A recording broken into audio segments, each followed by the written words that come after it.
Thank you, Madam Chair. Ms. Lundun, thank you for joining us.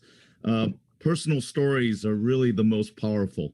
And thank you for taking your time to share your thoughts and experience. And it is important that women of all ages and husbands, sons, and support significant others need to understand that it's a total team effort. And it's the support and the encouragement, the allay of fears. You saw Mr. Kritzman, who's a big supporter. He was as happy as could be, but he was smart right beside her. But can I ask of you? You began your testimony by saying the words that none of the people want to hear is, "You have cancer." It's a jolt. And it's something that I don't think anybody ever wants to be a club of. But can you share what you did afterwards to the resolve, the redirected focus that you were going to go through the painful chemo and whatever was necessary with the triple stage 2 triple negative? Representative Meskers, if I may, just if you could share what your resolve was as you went through that difficult journey. Well, I think it's actually an important question because, here I was a journalist, but I had actually not gone through this journey with a friend or a relative. So I didn't really know that much about it. And in fact, when I went to meet with my breast cancer surgeon, Dr. Barbara Ward, right there at Greenwich Hospital, so amazing. She saved so many women's lives. And she said to me, with kind of a doom and gloom, well, I have to tell you, you have triple negative breast cancer. And at first I thought, well, that's good. At least I'm negative to 3 things.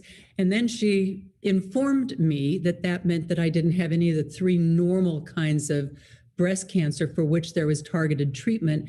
And this meant that I was going to have to undergo months and months and months of aggressive chemotherapy and then radiation and surgery. And so I went to one oncologist and got one kind of diagnosis, which was kind of the standard of care. And then I went to another doctor and got a very different kind of suggested treatment. And that is the one I went with because I felt that it was really the latest and greatest. And it wasn't necessarily the standard of care. Fortunately, in the past 7 years since that diagnosis of mine, which left me in a year of treatment. You may have seen me on cover of People magazine bald. And I admit that the first question I said to her, chemotherapy, does that mean I'm going to lose my hair? But, when you go through that kind of aggressive treatment, I just realized immediately that I needed to share my story. I think every time one of us shares our stories, other people learn, whether you're on a committee like this that can actually do something about it, or just with women all across America. They started learning from what I was going through. And since that 7 years ago diagnosis, the treatments that have come down the pike, the new tests that we now have, we've had more advancements in research in the last 5 years than we've had in decades. And so now women can avail themselves of these new tests if they just get in and get that mammogram. And if we just make sure that every woman understands that if the mammogram can't see her cancer because of dense breast tissue, that she needs that ultrasound or that MRI that found my cancer, the ultrasound did, then we can help these women. They can then get this new test which studies their biomarkers, but that test is only good if it's at an early stage of their breast cancer. So again, the importance of getting all these women in and getting that early testing.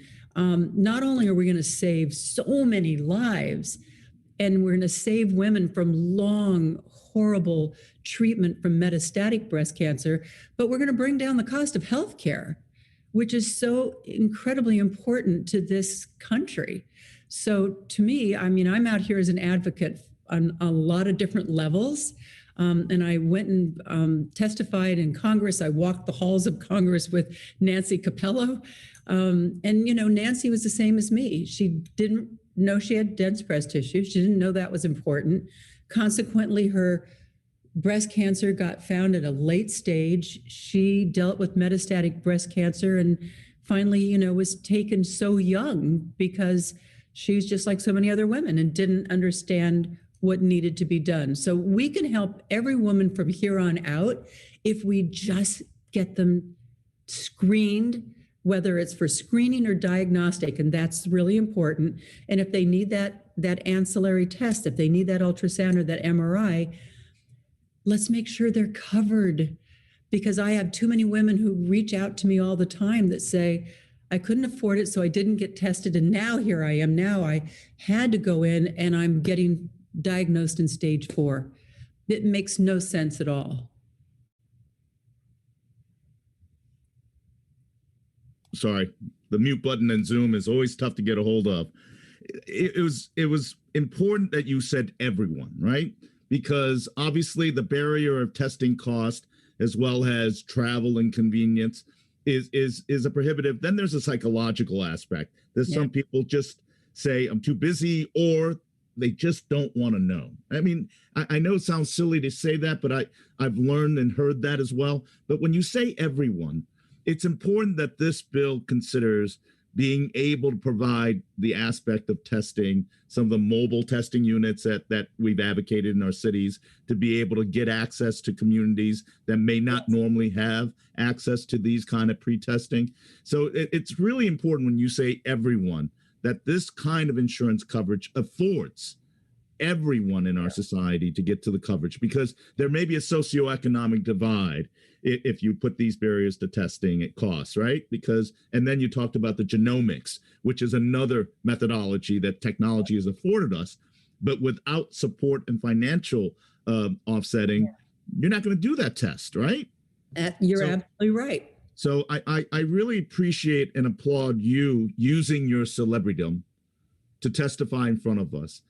Beyond all the other medical experts and stories that, I was so touched by Representative Metzger wishing his mother happy birthday, but also his willingness to share what impact that she has on him in regards to healthcare priorities and importances. So happy birthday to your mother as well, Representative Metzger. But when you talk about your celebritydom, not only are you talking to us as a legislator, but in this broadcast, you are touching people who would otherwise not want to listen to us, because sometimes I don't want to, right? But you're able to kind of articulate that so that someone says, oh, Joan Lundun is on the committee. Let's go watch her.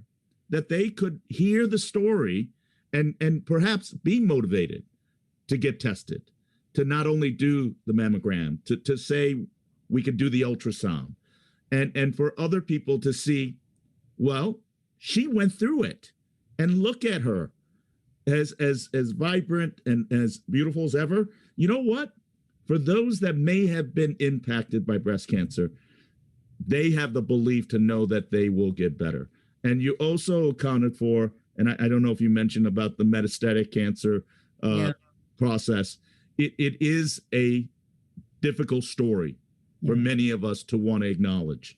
But I have seen such incredible bravery of women at that advanced stage and metastatic. And I don't know if a lot of people understand is the fact that there is no cure. There is management. But the courage that those women and their family and loved ones go through, and knowing that there is no cure is something that I have been touched by. Because in these kind of vitriol world where pettiness seems to sometimes take precedent, those are people that value every precious moment that they have. So I can't say enough how much I appreciate being able to meet you, but also you taking the time so that other women and other families, as they go through this experience, know that they can connect with you and do what's necessary for their best health. So Ms. Lundun, thank you so much. I really appreciate the opportunity to interact with you. Thank you very much.